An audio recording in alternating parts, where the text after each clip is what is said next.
Mirador, parole directe, l'interview vérité ou la fine bouche ébanie. Mirador, ici, la parole est directe.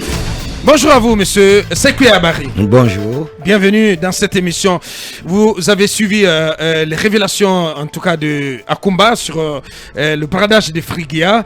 Parle d'un gap, d'un différentiel de 390 millions entre les montants déclarés par Roussal et ceux déclarés par le Trésor public.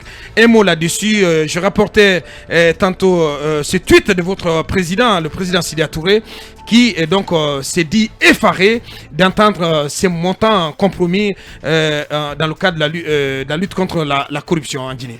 Oui, c'est évident. C'est le combat que nous avons mené pendant les 10-11 ans de gestion de Alpha Condé. C'était de faire un trait sur la mauvaise gestion antérieure, mais faire en sorte que la gestion future soit plus reluisante. Ouais. Malheureusement, ce que nous avons constaté, ils se sont embourbés et ils ont continué à garder cette façon de faire. Ouais. Et la Guinée en souffre. Nous avons défendu, dénoncé le bradage de nos mines. Nous avons fait savoir cela même au niveau de l'Assemblée, parce qu'on ne retrouvait pas dans le budget de notre Assemblée du pays l'argent qui devrait servir à construire des maisons, des hôpitaux, des maisons sociaux, des écoles et tout ce qui s'ensuit. Ouais. Malheureusement, les gens ont pris les biens de l'État pour leurs biens personnels. Ouais. Ils en ont fait ce qu'ils veulent et il n'y a pas eu de contraintes avec une arrogance. Voilà. En filigrane, est-ce que la résidence privée du président Sidya est un bien de l'État? Il faudrait taire la rumeur pour une bonne fois. Bon, pour taire ça une bonne fois, oui. Il faut savoir qu'il y a deux qualités de biens de l'État. Il y a les biens privés de l'État et les biens publics de l'État. Et les biens privés de l'État, l'État a la possibilité, quand il a des difficultés, de vendre à des personnes. Donc cela concerne et les terres, mais aussi même des concessions. Vous vous souviendrez que la Guinée a vendu près de 23% de sa part au niveau de CBG, ouais, avec Moubadala. Donc je vais dire que ça faisait partie des biens privés de l'État. Et ensuite, il faut reconnaître que ce bâtiment, c'était en ruine. Et il y a eu une évaluation. On a voulu lui remettre, il dit non, il faut une évaluation. Et une évaluation a été faite. Conséquente, qui coûtait à l'époque près de 34 000 $, le terrain vide. Et il y a eu une société qui a évalué la construction. Cet argent a été versé au trésor public. Et c'est un chèque de la Bissigui qui a été déposé. Donc l'État a cette possibilité. Donc il n'y a pas d'ambiguïté là-dessus. Voilà, il ne faut pas penser que l'État ne peut pas vendre une terre. L'État a cette possibilité. Il y a des biens publics de l'État que l'État ne peut pas vendre. Mais les biens privés de l'État, il faut reconnaître que l'État a la possibilité de les vendre pour renflouer les caisses de l'État. Bien, donc pas d'ambiguïté là-dessus. Et plus généralement, qu'est-ce que vous pensez de cette opération dite de récupération des biens de l'État dans l'ensemble? Parce qu'on a l'impression qu'il y a une sorte de, d'empressement du CNRD qui annonce déjà la récupération, en tout cas dont la date butoir c'est demain, de la cité, la résidence 2000 et d'un certain nombre de cités, dont l'imprimerie Patrice Lumumba. De quel œil regardez-vous ce processus? C'est quand même un peu dangereux parce que vous savez, ça crée des problèmes à ceux qui viendront à l'avenir pour investir dans notre pays. Parce que le problème fondamental, il faut reconnaître que si ça suit une procédure normale, on peut comprendre. Le CNRD n'a pas suffisamment la légitimité. Quand on dit que la justice doit être la boussole, il faudrait bien passer par cette méthode pour engager des procédures. Le cas de Cité 2000, comme on appelle Résidence 2000, il y a toute une procédure qui a été engagée, un titre foncier a été obtenu, mais l'État a même récupéré une partie qu'ils avaient déjà dans leur portefeuille. Aujourd'hui, quand le CNRD veut récupérer cela... Vous parlez de la partie cédée à Onomo? À Onomo, bien entendu. Exactement. Bien entendu, ouais. Parce que c'était sur le même domaine qui était concédé à la société qui a construit... L'État a récupéré ça, c'est pour eux, de toutes les façons. Aujourd'hui, si par la force, on récupère cela sans passer par une procédure judiciaire normale, je vais vous dire que nous sommes soumis à des conventions internationales. Ce jugement peut se faire à Londres et ça pourrait nous rattraper. Ça pourrait nous rattraper par la suite. Je pense qu'il faut avoir raison gardée, suivre la procédure normale. Il y a un procureur de la République.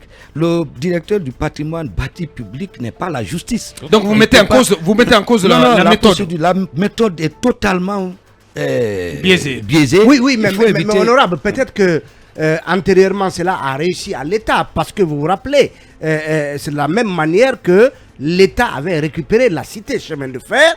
Il y a eu une procédure judiciaire au terme de laquelle l'État a été, en tout cas, on a donné raison à l'État. Peut-être que l'État s'estime suffisamment outillé pour avoir raison si jamais une procédure est engagée. Le cas de la cité chemin de fer est totalement différent du cas de la résidence 2000. La cité chemin de fer, c'est avec Santilo. Et il avait construit pour l'État. En fait, dans les conditions normales, il y a, à une date, ça devait rentrer dans le portefeuille de l'État. Mais le cas de la résidence 2000, c'est une propriété privée. Attention. Mais est-ce que c'est pas, j'apprends que c'est un bail de 30 ans. C'est pas un bail, c'est une propriété privée. Les documents existent. Bien, on va ouvrir à présent le volet politique de cette interview. Vous êtes un ancien de l'Assemblée nationale. Cette transition donc se poursuit depuis le 5 septembre. On en est à 5 mois depuis que le colonel et le CNRD sont aux affaires. Et la transition a connu une étape importante le week-end dernier avec l'installation du CNT. Le CNT auquel revient donc la tâche de se prononcer sur plusieurs questions de cette transition, notamment le délai de celle-ci et le chronogramme. Qu'est-ce qu'on peut attendre de Dr Dansa Nkrumah et de son équipe? Est-ce que Dr Dansa Nkrumah, qui va diriger cet organe, est-ce qu'il vous rassure? Moi, il ne me rassure pas dès le début. Il faut reconnaître que tout est question de morale dans notre pays. Je crois qu'il faut reconnaître qu'il y a des gens qui ont pris acte à des moments. Il faudrait que ceux-là ne soient pas encore remis. Ils ont pris acte de quoi? Dans leur position face à la population guinéenne, qui se sont comportés en défenseurs des dérives d'un système qui existait dans ce pays. Ouais. C'est mon sentiment personnel. Je me suis battu pendant plus de 21 ans en politique. C'est pas pour rien. C'est pour que la justice soit au rendez-vous. Pour qu'il y ait l'alternance dans notre pays, pour qu'il y ait la démocratie dans ce pays-là. Les gens qui ont joué le petit jeu pour être dans des poches des dirigeants, pour avoir des pécules, avoir de l'argent, avoir des positions, ceux-là, quand il y a rupture et qu'on veut changer le pays, il faudrait qu'il y ait des hommes de référence pour assumer une certaine responsabilité dans la vie de notre nation. C'est pas des beaux paroles, c'est pas des discours. Donc dans ça ne devait pas être au perchoir, il ne méritait pas la présidence son du cas CNT. Était déjà, c'est clivant, ça a déjà réduit l'estime et la légitimité.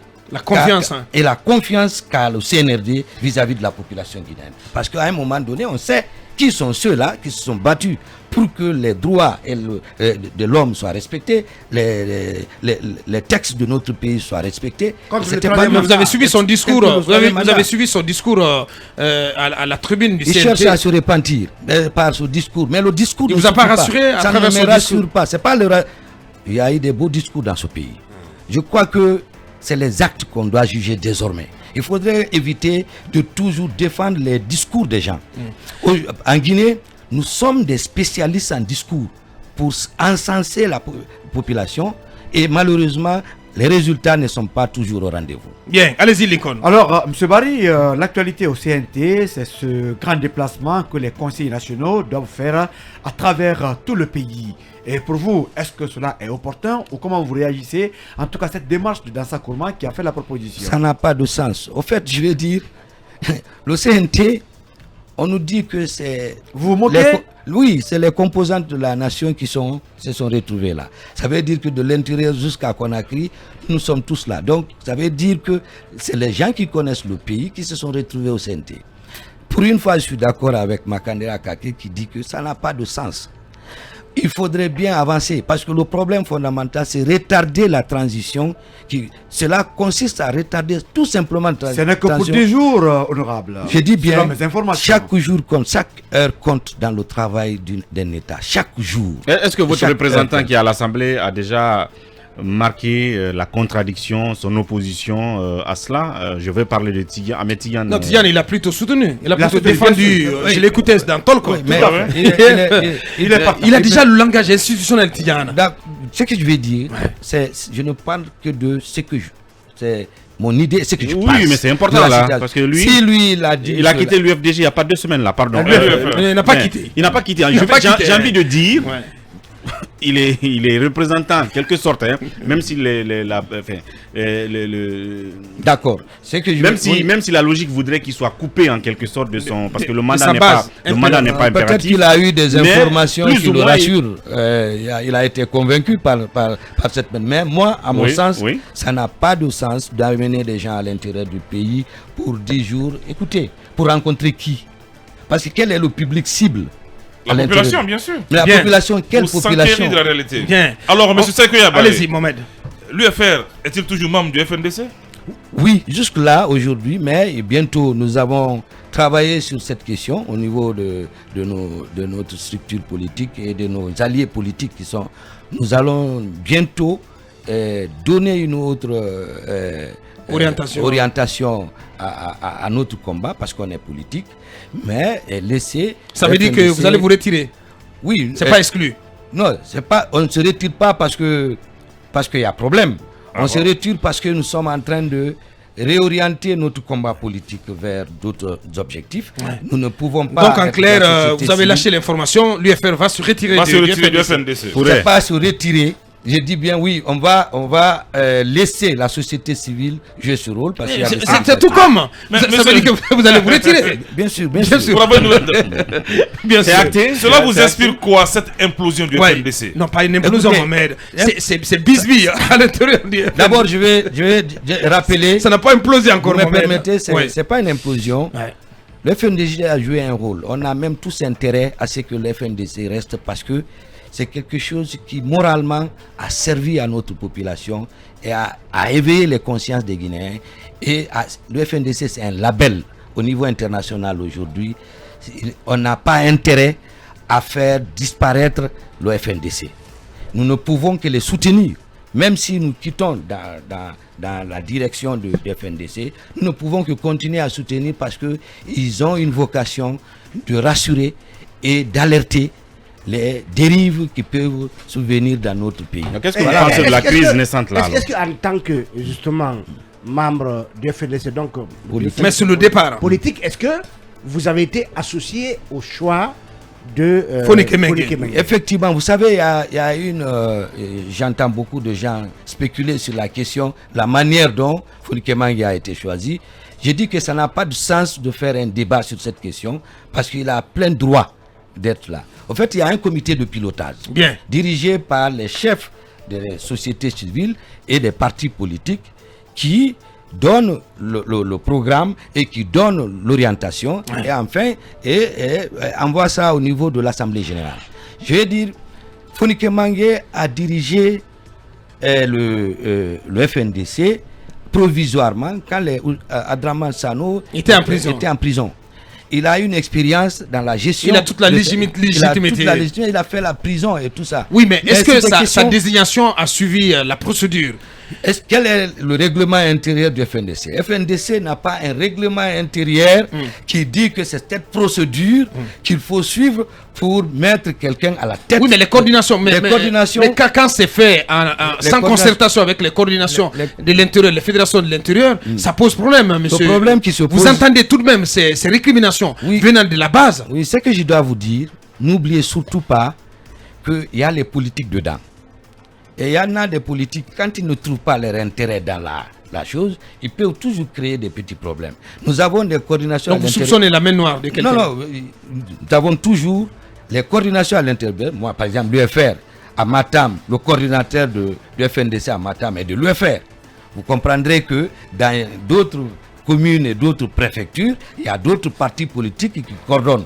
Mais s'ils ne se retrouvent pas, à un moment donné d'ailleurs, il y a certaines coordinations qui n'ont pas joué leur rôle quand certains partis politiques se sont désolidarisés de nous pour aller aux élections. Il faut reconnaître. Vous voulez parler de l'UFDG? Non, pas seulement l'UFDG. Il y en a eu d'autres qui sont partis aux législatives aussi au même moment. Vous comprendrez aisément qui étaient aussi mais les coordinateurs n'ont pas été changés. Il faut reconnaître que cela a amené certains à vouloir dynamiter le FNDC, mais tant au niveau des politiques, mais aussi au niveau du CNRD. Il ne faut pas oublier que le CNRD voulait qu'on interdise le dissoudre le FNDC. Mais le FNDC, je dois encore dire à la population guinéenne, c'est une structure importante pour nous. Nous devons ménager et voir, faire en sorte que cette structure fonctionne et existe pour le futur. Comment le faire? Comment ramener le calme et la sérénité à l'intérieur du mouvement? Il revient au coordinateur désormais de faire le travail de sensibilisation et amener les gens à la raison. Parce que c'est fondamental qu'ils aient la raison, parce que ce n'est pas le seul combat. Nous continuerons à faire le combat tant que la démocratie et la bonne gouvernance ne s'installent pas dans notre pays. Ne sont pas des réalités. Allez, on va aborder d'autres questions. Mais peut-être avant, plus globalement, comment vous regardez cette transition aujourd'hui, 5 mois après? Est-ce que, je pose la même question à nos invités, est-ce que les choses vont dans la bonne direction, de votre point de vue? De mon point de vue, c'est lent. C'est lent et les décisions ne viennent pas, les décisions sont unilatérales. Et on voit tout le sens d'un comportement militaire. Et c'est pourquoi il faut faire attention.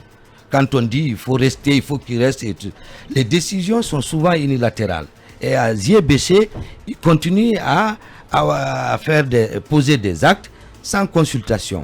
Je crois que la transition consiste à faire des concessions, faire dialoguer, faire en sorte que l'avis de chacun compte pour que la transition marche normalement. Sinon, ça crée des suspicions.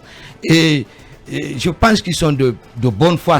Mais quels sont les faits, les éléments matériels sur lesquels vous vous basez pour dire que c'est lent et qui font que vous n'êtes pas rassuré à ce stade? Premièrement, cette méthode de vouloir installer le CNT, c'est-à-dire les quotas dont ils ont choisi et la manière dont on a travaillé, ils sont revenus là-dessus et prendre le temps inutilement. Finalement, ils ont pris l'arbitrage, on pensait que c'est nous le problème, mais finalement, ils ont quand même pris une décision. Et cette décision pouvait venir à temps. Je veux dire, la position unilatérale, la charte a été unilatérale, il faut reconnaître. Et la charte... Contrairement au Burkina Faso, voilà, n'est-ce pas, où il y a une commission qui est mise en place, juste pour vous compléter. Oui, effectivement. Même au Mali, ça a eu une concertation. Au Mali, d'ailleurs, même les politiques étaient dans la commission, dans les prises de décision. Je vais dire qu'aujourd'hui, nous sommes dans une situation où il y a des suspicions et il y a des gens qui estiment qu'il y a des agendas cachés. Et sur ces questions-là, il faudrait bien que le CNRD nous édifie. Et il y a un problème. Quand on écrit un document sans prendre l'avis de quelqu'un, il faudrait quand même respecter. Il faut l'assumer et respecter ce document. Aujourd'hui, nous avons un problème et on n'en parle pas beaucoup. C'est le cas du CNRD. Le CNRD, le Comité national de rassemblement et le développement, pour le développement, c'est un comité d'orientation et de gestion de notre définition et d'orientation stratégique de notre transition. Dans son article 37, il est clair que le CNRD est composé des éléments des forces de défense et de sécurité. Aujourd'hui, c'est quand même quelque chose qu'on ne connaît pas. On connaît 4-5 personnes qu'on voit tous les jours. Le CNRD n'est pas connu. Et c'est même dangereux pour eux. Parce que le problème, quand on dit que c'est toute l'armée qui représente le CNRD, ça veut dire qu'un sergent-chef qui agirait dans un quartier à Conakry ici, le CNRD est responsable. Donc, Mamadi Doumbouya est responsable. Alors que ce n'est pas possible. Deuxièmement, il faut reconnaître, si c'est toute l'armée qui représente le CNRD, donc ils sont au-dessus du Premier ministre, donc même un caporal est au-dessus du Premier ministre. Donc il faudrait bien qu'il y ait un sens à ce qu'on donne à notre population. Bien. Voilà, là, il y a des et ajouter à cela peut-être jusqu'à présent ce cadre de dialogue que vous réclamez et qui n'est pas là. Donc, cela dit, Voilà, je retombe sur cette question parce que le problème, on parle du CNT qui va donner des actes à poser. Dans les conditions normales et dans une transition, il y a toujours un cadre de dialogue qui donne des orientations, des définitions et qui formule ça pour amener au CNT, afin que cela soit traduit par des lois. Mais on ne peut pas dire que parce qu'il y a des gens qui ont amené des gens au CNT et que ceux-là sont capables de faire le travail. Il y a autre chose que je dois rappeler. Allez-y. C'est que ceux qui étaient dans la transition de 2010 sont plus aguerris que ceux que nous avons aujourd'hui au CNT. Par la compétence, par la connaissance des lois. Vous connaissez le professeur Silla, Salifou, vous connaissez, comment dirais-je, Traoré qui retrieve, il y a Eric Kiam, il y a beaucoup de gens qui ont travaillé sur la loi de 2010. J'ai dit, si nous voulons gagner du temps, remettre cette constitution de 2010 sur la table du CNT et renforcer cela, toiletter cette constitution, allait nous faire gagner en temps. Mais réécrire une constitution qui peut être plus mauvaise que la constitution de 2010, ça créera des problèmes. Peut-être, Talibé, si tu peux, est-ce que vous vous situez dans le même esprit que la représentation diplomatique des États-Unis en Guinée, qui, dans la foulée de l'installation du CNT, a dit que le défi de rendre le pouvoir au peuple et de le faire cette année, en 2022. Donc ça m'amène à poser la question sur le délai, sur la durée de cette transition. Il y a un débat là-dessus dans le cadre de l'interprétation de l'article 77 de la charte. Pour vous, où est-ce que la Guinée devrait se situer en termes de délai de la transition? D'abord, comment comprenez-vous les propos de l'ambassadeur des États-Unis que le défi, c'est de restituer au peuple sa souveraineté en 2022? Il est évident que c'est le défi majeur. Et je suis parfaitement d'accord avec vous. Il y a des trucs que vous ne pouvez pas voir. Vous savez, tous les libérateurs, regardez bien par l'histoire des pays, tous les libérateurs se sont transformés en dictateurs à la longue. Parce que le problème, regardez le film de Mobutu, ou regardez Mao Tse-tung qui a fait 10 000 km pour libérer la Chine. Regardez ces pays et vous vous rendrez compte que nous avons un problème avec l'armée sur la gestion de l'État. Parce que l'armée n'aime pas la contradiction. L'armée, c'est l'ordre. L'armée n'aime pas la divergence d'idées. La transparence. Vous comprenez. Voilà. Donc cela dit, ils sont formatés pour suivre des ordres et appliquer ces ordres. Vous constatez par exemple pendant cette transition, c'est pourquoi ils n'aiment pas le dialogue. Il veut pas. Donc il est important qu'un civil revienne au pouvoir. Le militaire est fait pour protéger le territoire, protéger les civils dans leurs fonctions. Et ça, il est important d'aller à temps. Et c'est pourquoi dans notre mémo, nous avons fixé les 15 mois pour rapidement nous amener à aller. Ils ne peuvent pas amener le développement sans légitimité. Et la légitimité, c'est la population qui donne la légitimité et c'est par la voie des urnes. En parlant de 15 mois. Monsieur Saïkouya Barrière, secrétaire exécutif de l'UFR, notre invité prestige en ce mercredi. Oui, la suite avec vous avant Akumba. Vous avez parlé justement de 15 mois ici. Avant-hier, je crois, je posais la même question à monsieur Selou Baldé. Parce qu'aujourd'hui, il se trouve que vous aviez fait des mémos, à l'intérieur desquels mémos vous avez proposé une durée. Donc, l'UFR avec sa coalition, l'UFDG et leur coalition, ainsi de suite. Aujourd'hui, ça veut dire que le CNRD connaît chaque proposition de durée que chaque coalition politique a faite. Ce qui reste, n'est-ce pas? On s'y pose. Donc on se dit que ce qui reste maintenant dans la procédure, pour aller vite comme vous le souhaitez d'ailleurs, au lieu de former un tout autre cadre, en tout cas sur la question de la durée, il resterait que le CNRD lui-même propose aussi sa durée et que toutes ces propositions soient renvoyées vers le CNT et qu'un vote ait lieu à la majorité, peut-être pour décider de la durée de ce côté-là. Ou est-ce que vous, ce que vous voulez, c'est qu'il y ait un cadre où la coalition UFR est là, UFDG et tout le reste, le CNRD est là, entre vous, vous décidez d'une durée et puis vous envoyez ça à l'Assemblée pour formaliser, pour légiférer là-dessus. C'est évident, c'est la bonne manière. Vous êtes pour quelle option? C'est la dernière. Bien. En fait, le problème, c'est pourquoi le cadre de dialogue est important.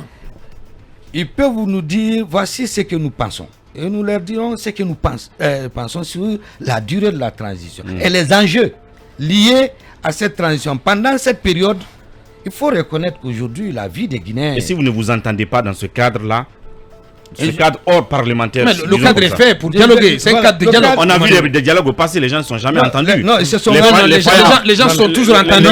Ce sont les conclusions qui n'ont pas été appliquées. Il y a eu des dialogues où les gens ne se sont pas entendus. Oui, ça arrive. Amadouri, je te rappelle que les dialogues ont été toujours couronnés de conclusions. Effectivement. C'est ces conclusions qui n'ont jamais été appliquées. Certains sont sortis des cadres de dialogue comme Faya Milimo. Bien sûr. Les décideurs étaient pas de bonne foi. C'était pas de bonne foi. Bon, ici, je veux dire, je pense que le CNRD est de bonne foi. Le CNRD veut restituer le pouvoir aux civils. Le CNRD est venu pour faire en sorte qu'on ait des institutions fortes. Et si tel est le cas, ils ne peuvent pas refuser le dialogue et utiliser les forces qui en présence pour trouver la solution pour notre pays. Personne n'est là contre la Guinée parce que nous sommes des Guinéens. Donc en clair, j'ai compris. Ce qu'eux ils souhaitent, c'est qu'il y ait ce cadre dans lequel ces questions devraient être débattues. Il y a des questions sensibles. Il y a des questions sensibles. Si ça va comme ça au CNT, sans avis des personnes légitimes, parce qu'il faut reconnaître que la classe politique, ils sont légitimes, ils ont derrière eux un monde qui les suit. Si le CNRD a été accepté, c'est parce que les politiques ont suivi, ont légitimé leur prise de pouvoir. Et sur cette question-là, il y a beaucoup de choses qu'on peut discuter et s'entendre. Nous allons être même les gens qui vont véhiculer ce message auprès des populations afin que cela soit atteint. Un mot sur le fichier électoral. A-t-on besoin d'un recensement général comme cela a été annoncé récemment? Quel est votre avis là-dessus? Écoutez, moi je ne sais pas quel est l'objectif et dans combien de temps on peut faire le recensement.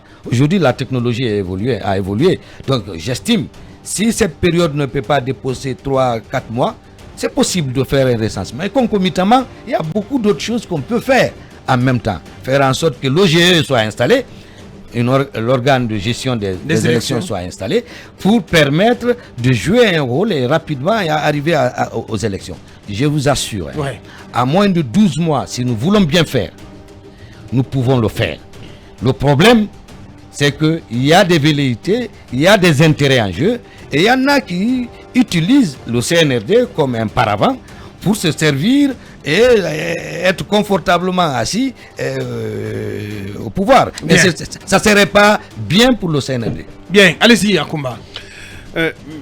Monsieur Barry, on sait que le dialogue est source de consensus, mais c'est aussi une source de retard. À supposer que le CNRD fasse un recrutement au sein de forces vives de la nation et qu'après il accepte de dialoguer avec vous, on va instaurer un dialogue démocratique entre les forces vives pour déterminer la durée et que la majorité tienne compte, par exemple, vous avez dit que vous êtes pour 15 mois et que la majorité se dégage pour 2 ans, 3 ans ou 4 ans. Ah mais tant pis pour nous, mais parce que le problème c'est pas ça. non, c'est les Guinéens, nous sommes Guinéens là. Mais ce que je souhaite, c'est qu'il n'y ait pas de petits calculs autour de la question liée à notre État, à notre pays, au développement de notre nation.